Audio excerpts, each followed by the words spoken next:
Good afternoon and welcome to the Problem of Being Awake. My name's Ben, I'll be your host, so you can call me the King of the Armchairs or the Thomas Edison of Armchairs. I prefer the latter, but I will leave you to make your own choice, because that's what democracy is. So, I want to talk today about wokeism and its origins, and I'm going to touch about a UK government petition I've just had declined. And I've had it declined based on the fact that it may contain an confidential and or false information. I was like, and or not appropriate in that situation. Confidential and or false. You try using that once in business and you will get an immediate telephone call back going, what the hell is this? And what does this mean? Confidential and or false. Is it confidential or is it false? You can't group those two words together and expect them to blend. And no one can. Who could? It's the idea of ideologues, which is the idea of the woke generation. But what I've become deeply, deeply saddened by is our country's inability or its desire not to have to work on these societal issues. So instead, it's got we agree with everything young people say. They can have it all. We get it because I'm too scared to lose my job. That's the attitude of our British government.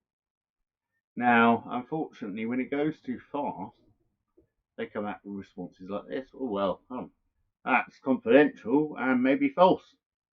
But if it's confidential, it's an accurate description of government literature. If it's false, then it's false.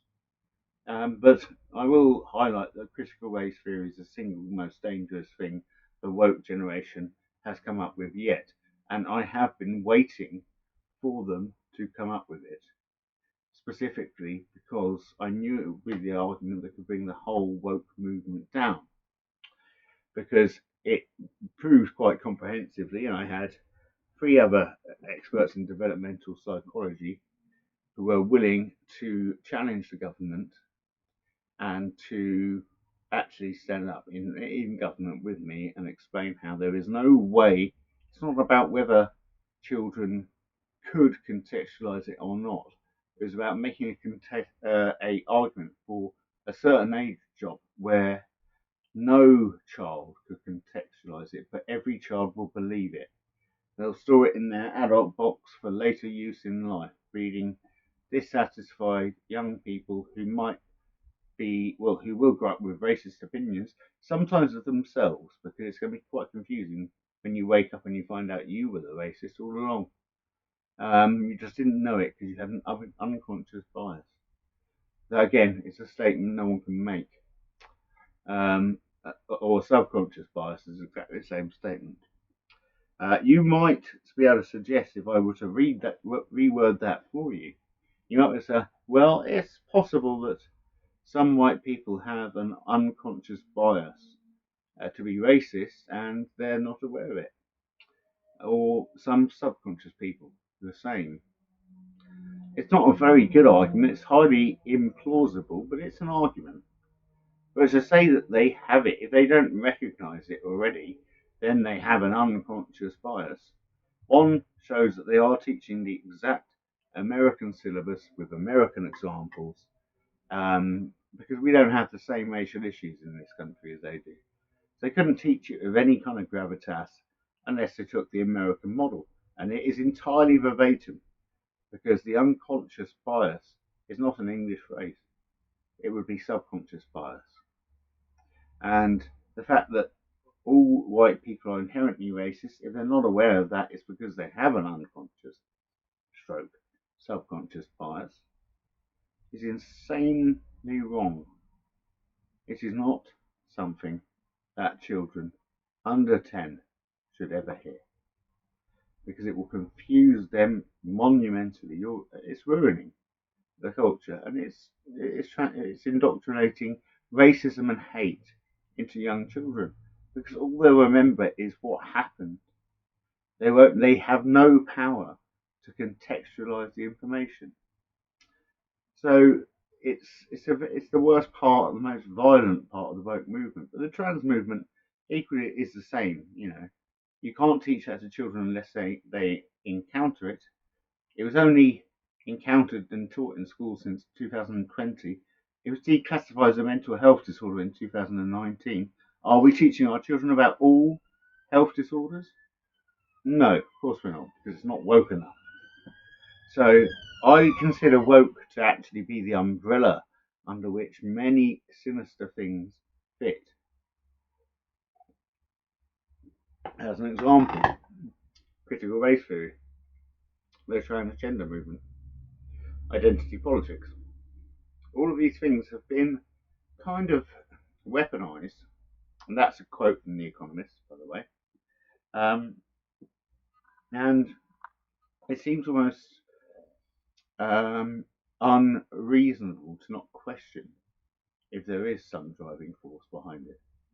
Whether the US let their teachers run completely free and teach radical left-wing students for years without observational supervision.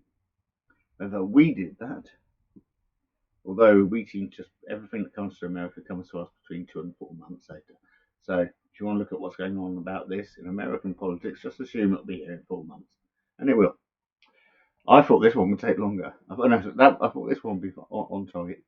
The creation of the baby, which is, if you don't want to have a gendered baby, you can have a baby, spelled Theby, raise them genderless in a genderless household. And yes, under the freedom of equality and rights. But does that child have a chance of coming out being say, actually, I identify as a male, I'm a man. That's it. No, not a chance. He's being indoctrinated from birth.